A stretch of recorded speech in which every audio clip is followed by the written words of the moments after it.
A short cruise aboard the Columbia Gorge Sternwheeler is a pleasant way to view the beautiful Columbia River. The 145-foot ship leaves from the town of Cascade Locks, Oregon during the summer. We took this cruise in late August 2024, and these are some of the videos that we captured. The Sternwheeler was built in Bend, Oregon, and it was launched in 1983. It was designed to be a replica of the Sternwheelers that plied the Columbia River in the mid-1800s.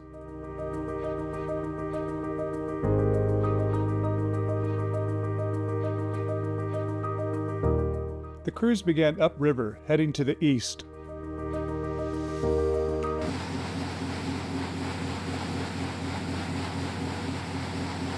The paddles that you just saw are the only form of locomotion. There are no propellers in the diesel-powered ship. There is a rudder, of course, located forward of the paddles. There was a coal train heading west on the Washington side of the river to the north. Kayakers like to catch the ship's swell to ride upriver. This woman was quite good at it. Once she gets out of the swell, she'll ride the current back to where she started. We just relaxed and took in the views.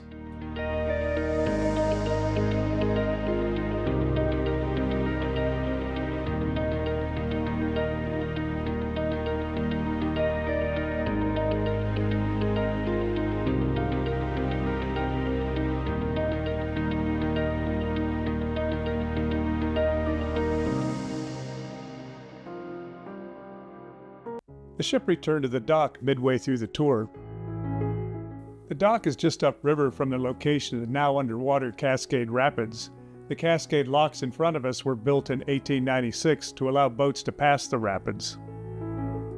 Before the locks, it was necessary for westward boat traffic to land at the site and portage their cargo and the boats past the rapids, a very difficult job. The peninsula that you see to the right of the bridge is the remnant of the tremendous Bonneville landslide of about 1450 CE, which created a 350-foot-high dam that blocked all water flow through the Columbia. The slide must have been an awesome spectacle, probably observed by the Native Americans living in the area. The natives called the dam the Bridge of the Gods, who, because of their gift, allowed the natives to walk across the river. But the gift was a disaster for the natives. The Columbia was no longer a river. The salmon runs stopped above the Willamette River. This possibly triggered a time of famine and migration for the many people that lived here. The lake that was created was perhaps 300 feet deep, and it extended about 170 miles upstream. Due to the tremendous flow rate of the Columbia River, it probably did not take very long, perhaps 20 to 100 years, to fill the lake and overflow the dam. Once the overflow started, the dam would have eroded very quickly, unleashing a huge flood to create the passageway that is now present. The constriction caused by the passageway created the Cascade Rapids. These were almost impossible to traverse by boat. The man-made 141-foot-high steel truss was built in 1926. It is also called the Bridge of the Gods.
The I-84 freeway bridge was another engineering marvel constructed in this narrow canyon.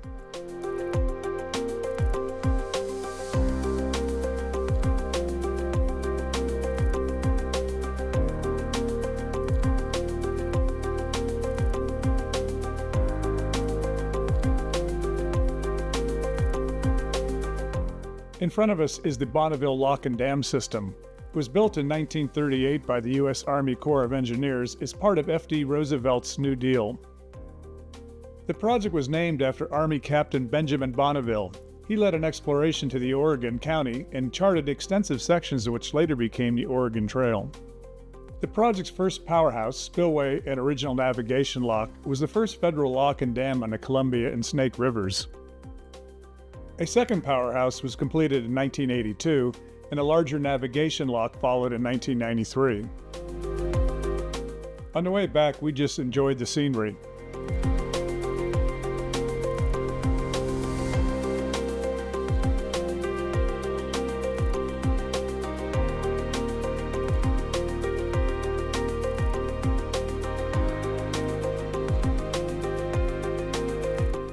We hope that you enjoyed this video as much as we enjoyed the tour.